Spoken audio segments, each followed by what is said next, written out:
दोस्तों आज की इस वीडियो में हम लोग प्रश्न क्रमांक 9 को सॉल्व करेंगे, तो शुरू तक बने रहिएगा। तो यहाँ पे प्रश्न बोला है कि प्रत्येक दशा में 3 वर्ष कितना मिश्रधन दे होगा। आपको कहने का मतलब मिश्रधन निकालना है 3 वर्ष का, जिसमें से आपको पहला भाग में दिए गए हैं मूलधन आपको 1200 रुपये, दर आपको 12% वार्षिक आपके दिए हुए हैं, ठीक ना। तो चलिए हम लोग सॉल्व करते हैं। तो देखिए सबसे पहले भाग हम ए को सॉल्व करेंगे। तो यहाँ पे हम लिख लेंगे हल, ठीक। कोई चीज आपको दिया है तो यहां पे लिख लीजिए कि दिया है। चलिए क्या दिया है आपको, तो सबसे पहले आपको मूलधन दिया हुआ है इसमें, ठीक ना। मूलधन कितना दिया हुआ बाबू, तो आपको मूलधन 1200 रुपया दिया हुआ है। फिर इसमें आपको दर क्या दिया हुआ है, दर आपको दिया हुआ है 12%, ठीक। उसके बाद आपको इसमें समय दिया हुआ है, समय कितना दिया हुआ है, तो 3 वर्ष आपको समय भी दिए हुए हैं, ऊपर आप देख सकते हैं, ठीक ना। तो सबसे पहले आपको मिश्रधन अगर इसका निकालना है तो आपको साधारण ब्याज निकालना होगा, ठीक ना। तो यहां पे लिखेंगे हम लोग साधारण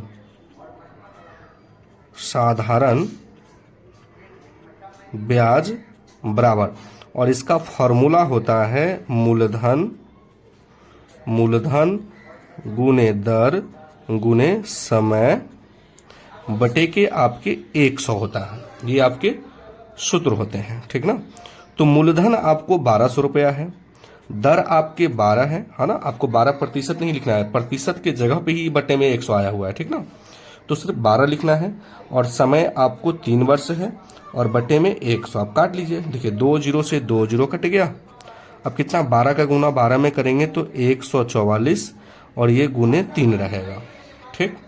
गुना कर दीजिए तो 4 तिये 12, 4 तिये 12, 12 1 13, 3 1 4, 432 रुपया ब्याज आ गया। तो हम लोग को ये पता चल गया कि साधारण ब्याज जो है बाबू 432 रुपया है। तो अब हम लोग आसानी से निकाल सकते हैं मिश्रधन। तो यहां पे लिखेंगे मिश्रधन बराबर मूलधन प्लस के ब्याज, या इसी को बोलिए साधारण ब्याज, ठीक ना। मूलधन आपके 1200 रुपया है, जो कि आप जान रहे हैं, ऊपर आप देख सकते हैं मूलधन आपके 1200 है, ठीक। उसके बाद आपको साधारण जो ब्याज निकला है 432 रुपया निकला है। तो यहाँ पे लिख लेंगे हम लोग 432 रुपये। अब जोड़ दीजिए तो ये हो जाएगा 1632 रुपये, और यही आपके राइट आंसर हो गया। कोई दिक्कत है, तो कोई दिक्कत नहीं। अब चलिए बाबू हम लोग भाग 2 को सॉल्व करेंगे, ठीक ना। अब देख सकते हैं भाग 2 में क्या है, बी में। तो बी में बोला गया है कि मूलधन आपको 7500 रुपया दिया हुआ है। तो यहाँ पे लिख लेंगे भाग बी, और लिखेंगे हम लोग हल पहले, ठीक। इसमें लिखेंगे मूलधन। देखिए मूलधन को हम लोग पी से सूचित करते हैं, ठीक ना। और आपको कितना है, आपके 7500 रुपया है। दर को हम लोग आर से सूचित करते हैं, जो कि आपको कितना दिया हुआ है, 5%। उसके बाद आपको समय भी दिया हुआ है, समय को हम लोग टी से सूचित करते हैं, जो कि आपको 3 वर्ष दिए हुए हैं, ठीक। चलिए तो इसमें भी आपको क्या निकालना है, मिश्रधन निकालना है। तो सबसे पहले आपको साधारण ब्याज आप निकालिए, ठीक ना। क्या निकालिए, साधारण ब्याज, साधारण ब्याज। अगर इसको सूचित करने का बात आए तो हम लोग SI से सूचित करते हैं, ठीक ना। तो इसका सूत्र हो जाएगा मूलधन गुने दर गुने समय, कहने का मतलब P गुने R गुने समय, तो बट्टे में कितना आ जाएगा, 100। ये आपके सूत्र होता है। मूलधन आपके कितना दिए हुए हैं, तो 7500, दर आपके है 5, और समय आपके है 3, और बट्टे में 100 आ जाएगा। चलिए 2 जीरो से 2 जीरो कट गया, 75 गुने 3 पचे 15, गुना कर दीजिए। तो देखिए 75 और 15 को जब हम लोग गुना करेंगे तो 50 25, हाथ में 2 है ना, 7 पचे 35, और 35 2 कितना हो जाएगा, 37, 5 एकम 5, 7 एकम 7, 5 के 5 12, 425 रुपया। कितना आ गया बाबू, 425 रुपया। तो ब्याज तो हम लोग को पता चल गया। अब हम लोग आराम से निकाल सकते हैं मिश्रधन। तो यहाँ पे लिखेंगे मिश्रधन बराबर मूलधन प्लस के साधारण ब्याज, या ब्याज भी आप लिख सकते हैं, ठीक ना। देखिए तो मूलधन आपके कितना है, 7500 रुपया है ना, 7500 रुपया है, और साधारण ब्याज जो आया है आपके 425 रुपया आया है। तो जोड़ लीजिए, यहाँ पे जोड़ लेते हैं 7500 रुपया और 425 रुपया, 5 के 5 2 के 2 है ना, और ये कितना हो जाएगा,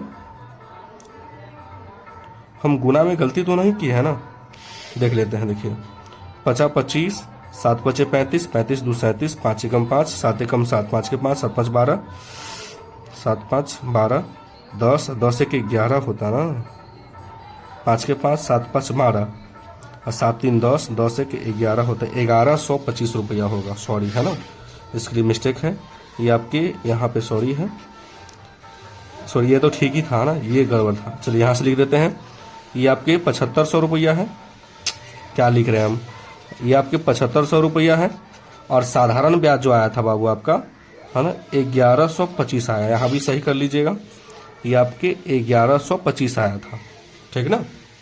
चलिए तो सबको जोड़िएगा, 1125 को तो 5 के 5 2 के 2, 6 के 6 8 के 8, 8625 रुपया राइट आंसर होगा, 8625 रुपया राइट आंसर। देखिए बाबू प्रश्न 10 बोल रहा है कि रुपए 56,000 पर 2 वर्ष पश्चात किस दर से रुपए 280 साधारण ब्याज तय होगा, ये आपसे सवाल पूछा गया है।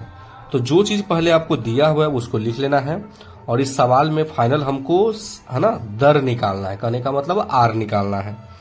तो यहाँ पे लिखेंगे हम लोग हल, और जो दिया हुआ है आपको लिख लेना है, दिया है क्या दिया है, तो आपको मूलधन पहले दिया हुआ है,